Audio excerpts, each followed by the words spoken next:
11 दिन ब्रह्मचर्य करने से जिंदगी का ताला खुल जाएगा। जी हाँ, सही सुना आपने। इस वीडियो में आप जानोगे कि क्या होगा अगर आप एक सच्चा ब्रह्मचारी जीवन जीना शुरू कर दोगे, और वो कौन सी गलती है जिन्हें आप करते हो जिसकी वजह से आप फिर से ब्रह्मचर्य तोड़ लेते हो और फिर से उसी जगह उसी स्थिति में आ जाते हो जहाँ से आपने शुरू किया था। और वीडियो के एंड में मैं एक बोनस टिप दूंगा आपको। वो बोनस टिप ये होगा कि वो कौन सी औषधि है और वो चीजें हैं जिनसे आप इतने दिन बहाया गया वीर्य वापस उसकी भरपाई कर पाओगे और अपनी कमजोरी चेहरे की चमक वापस ला पाओगे। तो बिना किसी देरी के शुरू करते हैं। पहली ही लाइन को लेते हैं कि क्या होगा अगर एक सच्चा ब्रह्मचर्य जीवन जीना शुरू कर दोगे आप। वो खास बात जो आप नहीं समझते, नहीं जानते हो, वो आज सुन लो।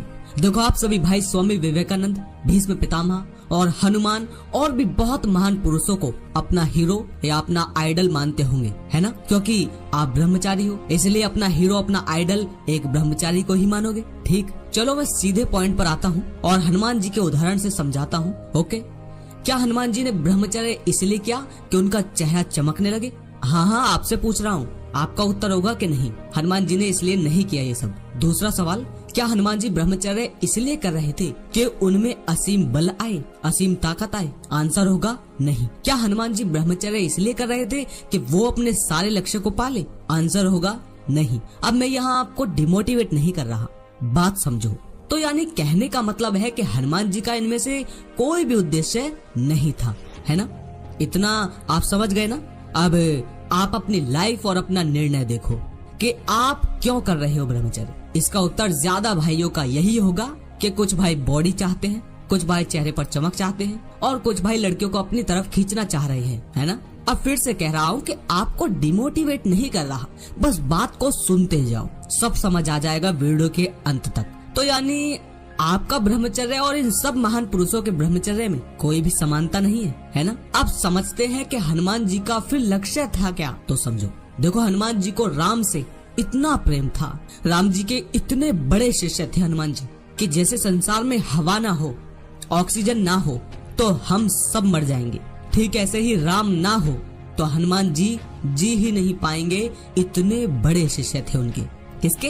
राम जी के। तुम ये सब भी जानते ही हो कि हनुमान जी ने बहुत कुछ ज्ञान राम जी से भी लिया था, और वो खुद भी, यानी हनुमान जी भी खुद भी बहुत बड़े ज्ञानी थे, और कोई छोटे मोटे ज्ञानी नहीं थे, हर ग्रंथ के ज्ञानी थे। उनकी हनुमान चालीसा में भी पहले क्या आता है? अगर आप में से किसी भाई ने पढ़ी हो तो क्या आता है पहले हनुमान चालीसा में शुरुआत होने पर? जय हनुमान ज्ञान गुण सागर, यानी उस हनुमान की जय जो ज्ञान के सागर हैं। यानी समझे? तो वो कोई भोले, नादान और नासमझ और बस वीर्य और बल दिखाने वाले हनुमान नहीं थे जिसकी छवि टीवी सीरियल और आज की फिल्में रामायण दिखाती हैं। नहीं, हनुमान वो हैं जो हर ज्ञान के दाता थे। तो हनुमान का उद्देश्य था राम जी के निकट रहना, राम जी में जीना, राम जी से सीखना, राम में ही राम में हो जाना। तो हनुमान जी का उद्देश्य सिर्फ राम थे, सिर्फ राम। उन्हें तो इस बात की कभी पड़ी ही नहीं थी कि वीर्य निकल रहा है, नाइटफॉल हो रहा है, या शादी करनी है कि नहीं, बल मुझे आएगा कि नहीं, तेज आएगा कि नहीं। उन्हें इन सब की कभी पड़ी ही नहीं। उनके केंद्र पर थे सिर्फ श्री राम की प्राप्ति। अब श्री राम की प्राप्ति के रास्ते पर ब्रह्मचर्य सज जाएगा, उन्हें कोई खबर नहीं, और खबर होगी भी तो काहे को इतना सोचना? सोचने का वक्त ही कहाँ है? केंद्र पर तो श्री राम रमते थे उनके, यानी ब्रह्मा ही कह सकते हो। हनुमान के केंद्र पर थे सत्य। केंद्र था कि जो सच्चा होगा, जो हजार दुख आए, सुख आए, पीड़ा आए, खुद भूखा रहे, कुछ भी, फिर भी जो इंसान सत्य का मार्ग नहीं छोड़ेगा, मैं उस पुरुष या स्त्री को नहीं छोड़ूंगा। और राम हमारे थे ही ऐसे। तभी तो श्री राम को बोलते हैं कि पुरुषों में सबसे उत्तम, मर्यादा पुरुषोत्तम राम। हर दुख में भी ना अपनी सीमा का उल्लंघन किया उन्होंने, दुख में भी सत्य ना भूले, सत्य से ही लड़े चले, सबको सत्य सिखाया, वो थे श्री राम। अब हनुमान हमारे इतने ज्ञानी कि शायद कहीं और ऐसा मिल जाए, हो ही नहीं सकता। अब जो इंसान पहले से ही सत्य में रमा हुआ हो, यानी हनुमान जी, जिन्होंने वेदों, उपनिषदों और हमारे ग्रंथों का अध्ययन करा हो, और उसे साथ ही अडिग सत्य पर चलने वाला ही मिल जाए, तो बताओ भला वो कैसे न रमे उसमें? तो हनुमान जी ने बना लिया अपने राम को केंद्र, कि अपना सब कुछ अपने गुरु के चरणों में। और पूरी रामायण में हनुमान जी ने गलती की तो राम जी ने सत्य का सही मार्ग भी सिखाया।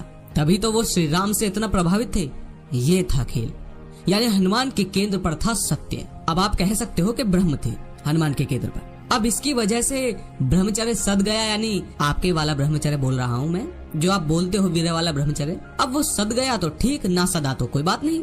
उन्हें तो राम का होना था, बाकी सब भाड़ में जाए। उनकी ताकत, उनका ज्ञान, उनकी चमक, उन्हें कहाँ मतलब था।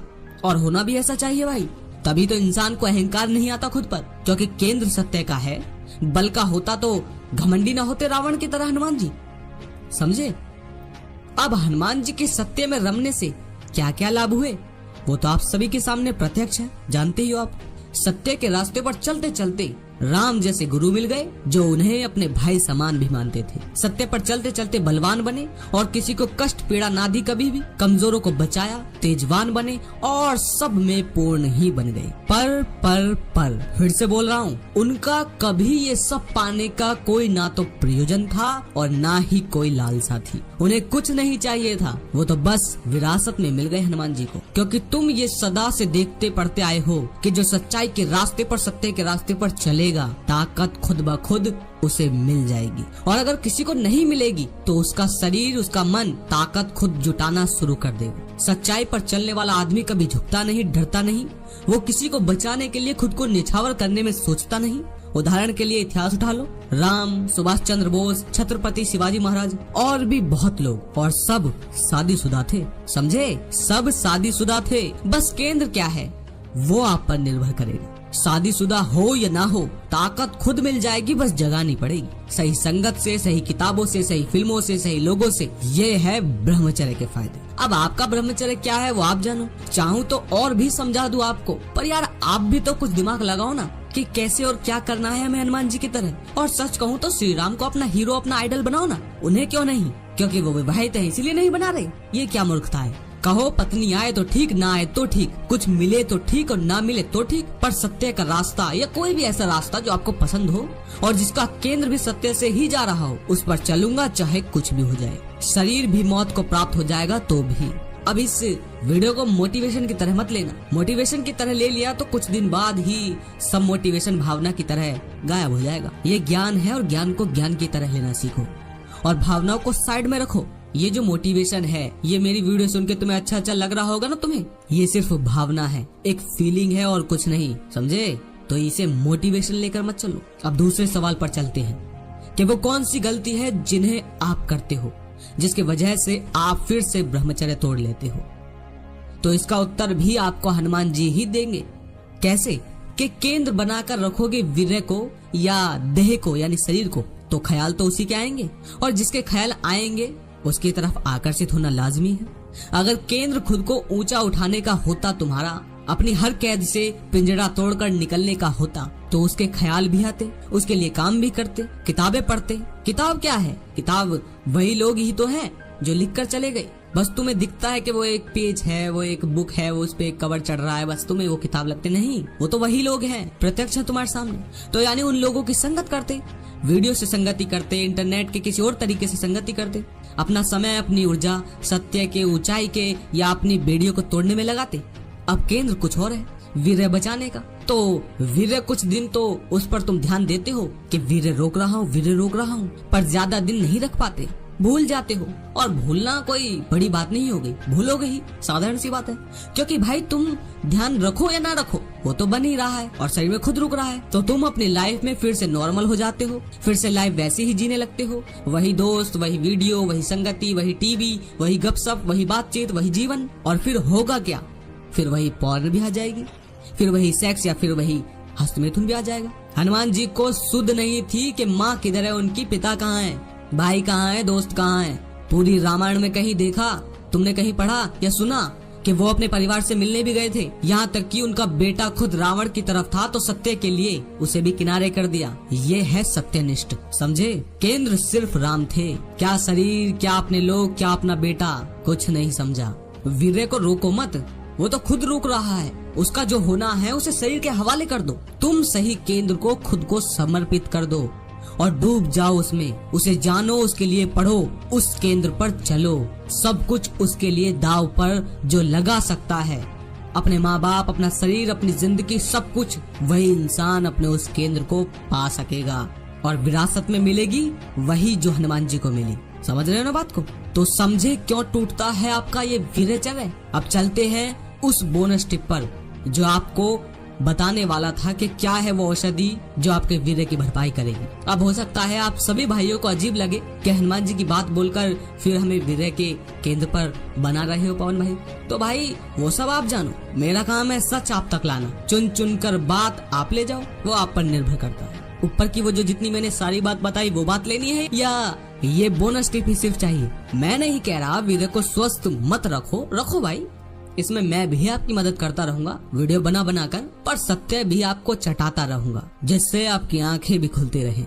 और चलते हैं उन औषधि पर, उन चीजों पर जो आपकी भरपाई करेगी। तो पहले तो आई बटन पर एक वीडियो आ रही होगी जिस पर लिखा होगा जल्दी से भरपाई कैसे करें। ऊपर कुछ लिखा आ रहा होगा, उसे दबा देना, वीडियो वहीं मिल जाएगी या मैं लास्ट में लगा दूंगा एंड स्क्रीन पर, उसे देख लेना। उसमें मैंने डिटेल में बताया है सारी खाने की, फल, औषधि और भी बहुत कुछ। तो आज मैं वो चीजें नहीं बताने वाला, आज मैं वो चीजें बताऊंगा जो सबसे ज्यादा जरूरी है और सबके ही लिए।